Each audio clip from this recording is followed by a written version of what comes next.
Good day, andito na naman ang inyong mother na laagan kasi fruit season for today's video. Mag-harvest tayo ng mga fruits natin sa ating paligid. Pag may itinanim, may aanihin. So ayan mga kamara, ito pala yung magic fruit na namin. O kaya may photographer tayo for today's video. Mag-harvest time na si mother.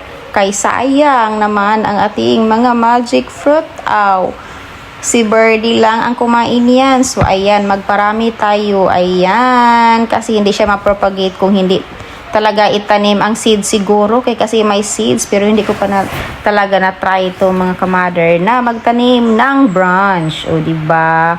O, ayan, i-harvest na natin. Kung hindi mo natin namalayan, no, hindi mo talaga makita iyan. Kasi ang liit-liit, very tiny fruit, ang magic fruit. Alam nyo ba, is a good benefits yan. Kasi pag kumain kayo ng maasim na mango, kaya may mango kami marami, diba? Tapos may magic fruit din kami. Pag kumain ka ng maasim, tapos kakain ka ng ganyan, ay nako! Sweet and sugar talaga yung bibig mo mga kamarer. So ayan, harvestin na natin lahat. Kasi may naghingi ng magic fruit. So ayan, itanim na natin, magpa-sprout na tayo. Tingnan nyo lang ako, ito na yung na-harvest natin. So itanim natin dito, oh.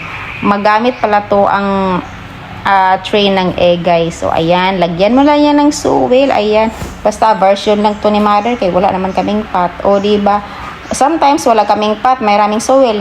Ngayon maraming soil, wala namang pot. O diba, so yan, tanim na lang natin yan. So after in a few hours or if a few moments or a few months, ay muturok po na diha, guys. Oy, kay kansi biyang effort ni mother. Oh, diba ang effort ko dyan? Ako nahirapan ako sa kalisod. Like, follow and share. Bye.